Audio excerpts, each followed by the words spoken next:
I want you to understand something before I begin. This isn't a story I plan to tell. It's a memory that lives in my bones. And once you hear it, it won't leave you. I was standing in my kitchen that morning, holding a warm mug of coffee, when I realized something terrifying. I was already gone, even though I was still breathing. The kitchen smelled like toast and old wood. The same kitchen I had cooked in for 43 years. The same floor I scrubbed on my knees when my children were little and sticky. The same window where my husband used to stand every morning, looking outside like he was guarding the world. That morning, my hands were shaking. Not because I was weak, because I knew something bad was coming. I heard their voices before I saw them. Low, careful, like secrets always are. You need to say something. My daughter whispered. Her name is Clara. I carried her inside this house in my belly. I held her when she cried from nightmares. I sat through every school play, every fever, every heartbreak. That same daughter was standing 10 feet away from me, whispering like I was furniture. She can't live with us forever, she said. I froze. My son replied next. His voice was sharp, tired, annoyed. She's old. Clara, what do you expect? She doesn't hear half of what we say anyway. Old. That word landed harder than any slap. I took a breath. A slow one. The kind you take when you're trying not to cry in front of people who stopped caring. They didn't know I could hear every word. Or maybe they did. And just didn't care. I walked into the living room, holding my coffee like a shield. Good morning, I said. They both jumped. Clara forced a smile. The kind that doesn't reach the eyes. Oh, Mom, you scared me. I wanted to laugh. I used to be the safest place in her world. Now I scared her. My son didn't look up from his phone.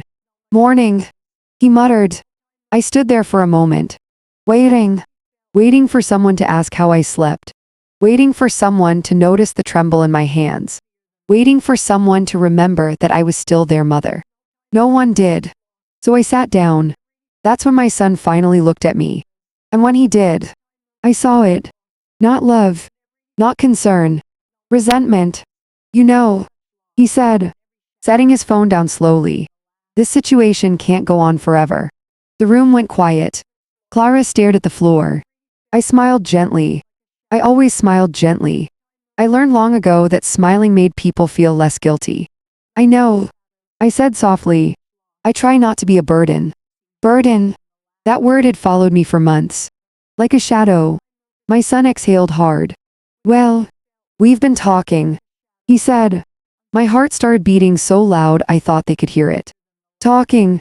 That's what people say right before they take something from you. We think it might be best if you find another arrangement. Another arrangement. I looked around the room. The couch my husband and I picked together. The wall where we measured the kid's height. The corner where he collapsed laughing the day we brought the dog home. This is my house, I said quietly. My son scoffed. Come on, Mom. Let's be realistic. You don't even pay the bills anymore. That's when Clara finally spoke. We just want what's best for everyone. She said quickly.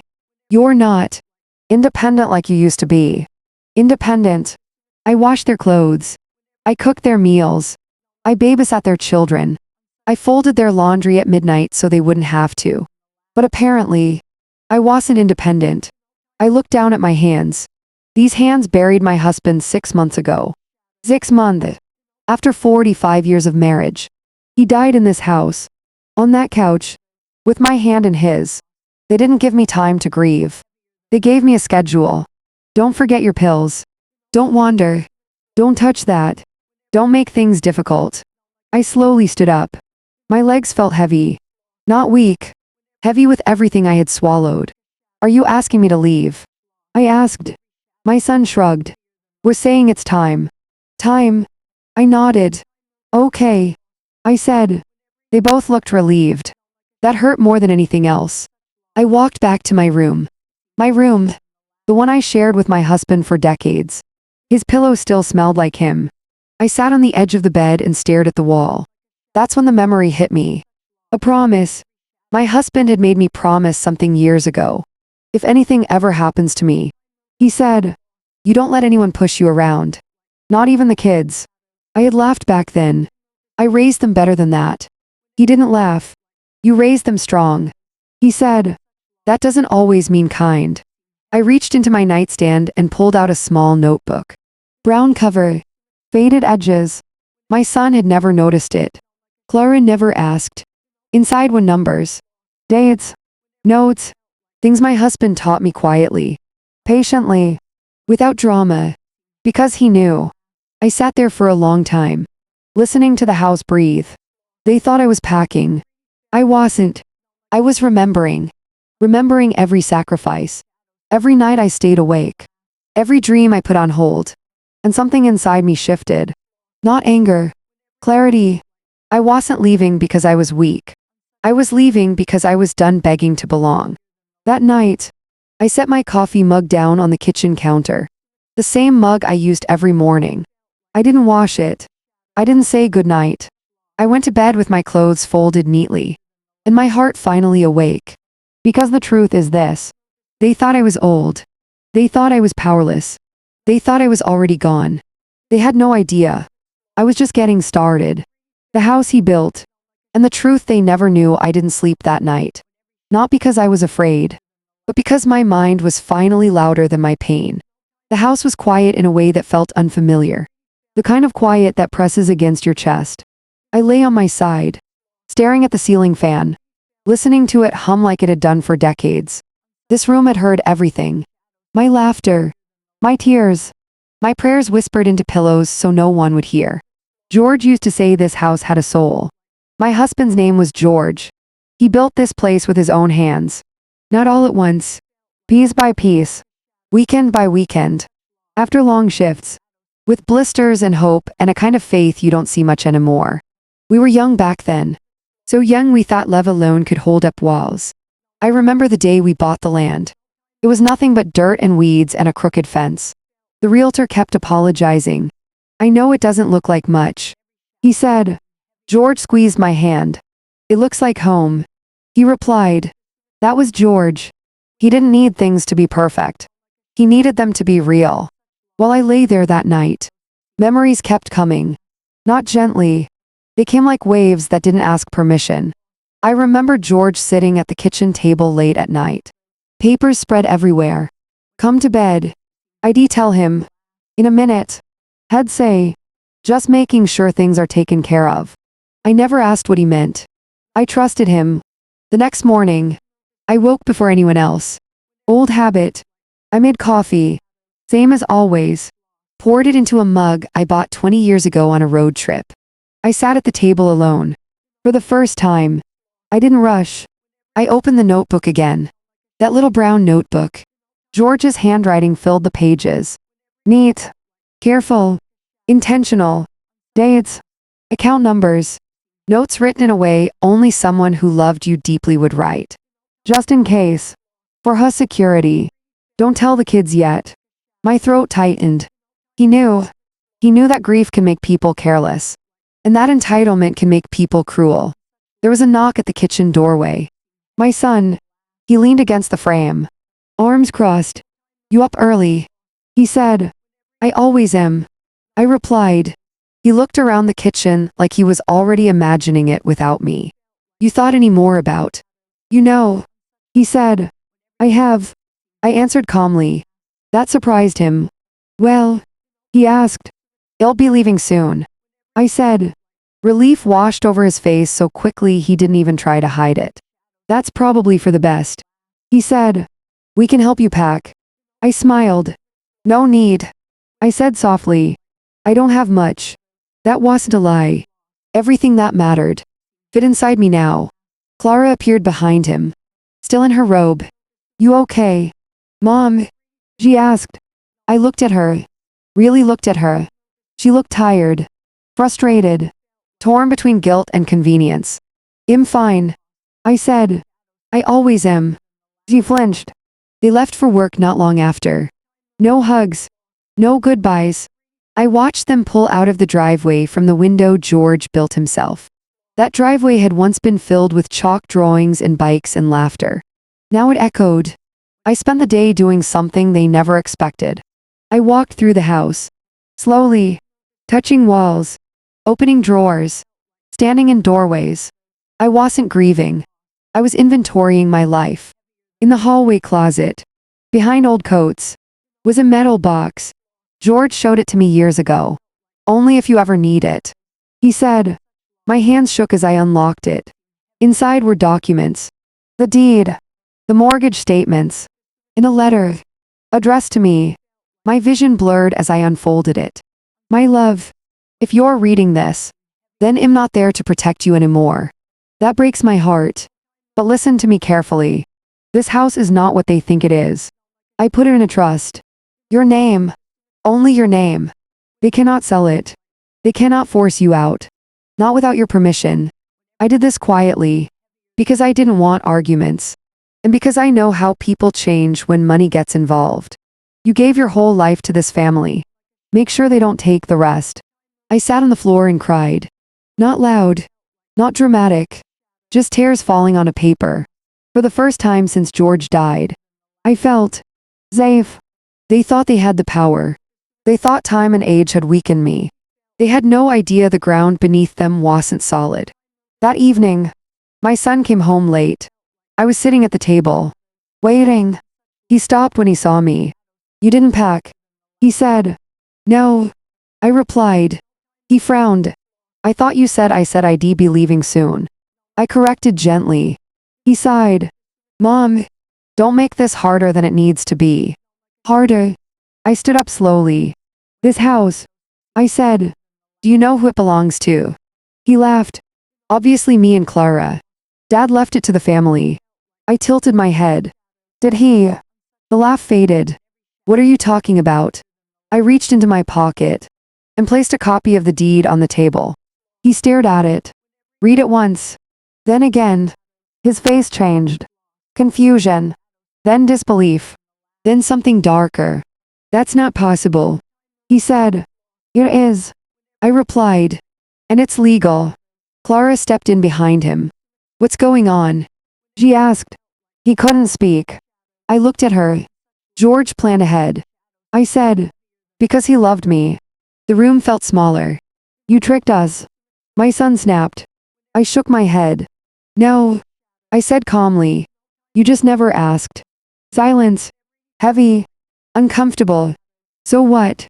Clara said, forcing a laugh. You're going to kick us out. I thought about that. About anger. About revenge. About everything they had done. And not done. No. I said. Not yet. They didn't know what that meant. But fear had entered the room. And once fear shows up, nothing is ever the same again. That night, I slept peacefully for the first time in months. Because I finally understood something. Power doesn't scream. It waits. And I had waited long enough. They tried to break me. So I let them try. Power changes the air in a room. I learned that the hard way. After that night, the house didn't feel the same anymore. The walls were still standing.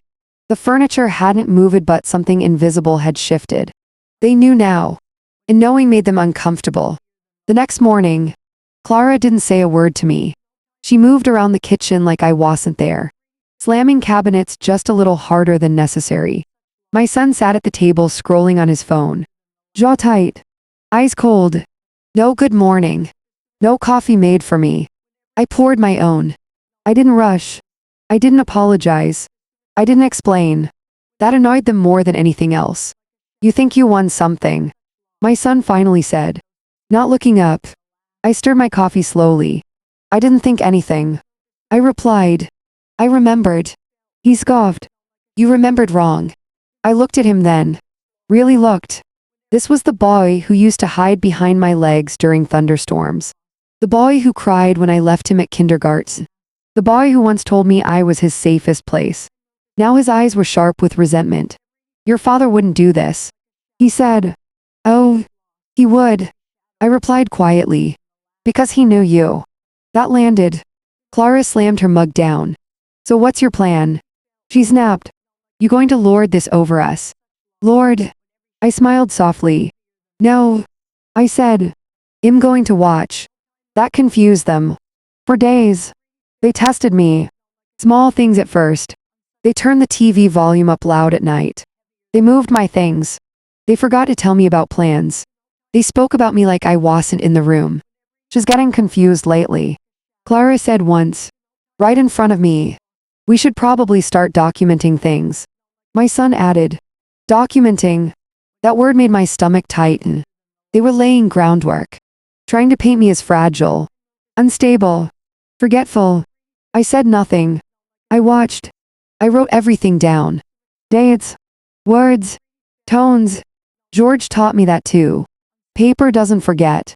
He used to say. One afternoon, I overheard them whispering in the garage. She can't stay here.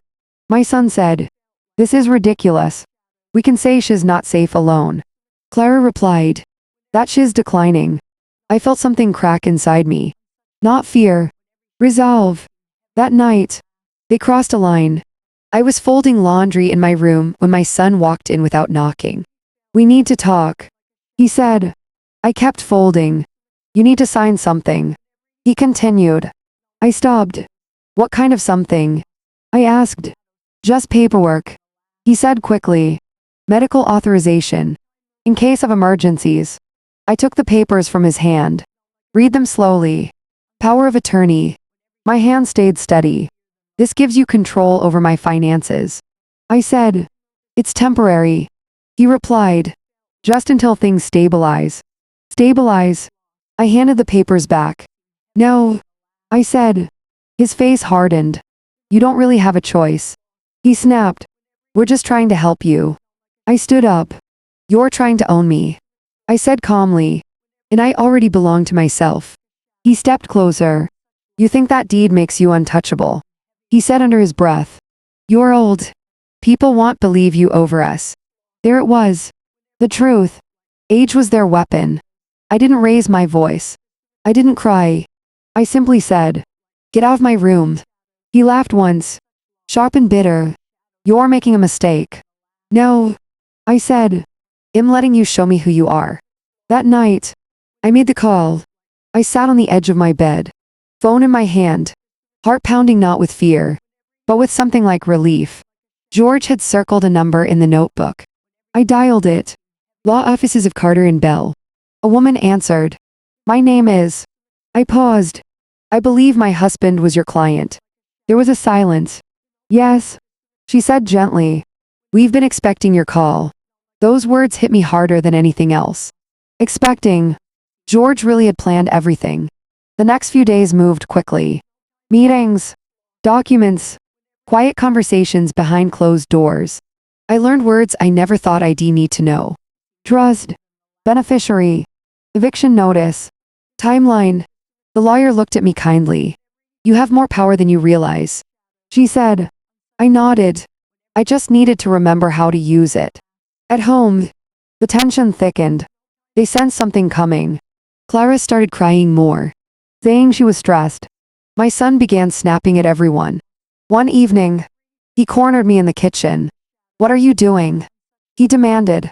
I washed my hands calmly. Living. I replied. You're tearing this family apart. He said. I turned off the faucet. No.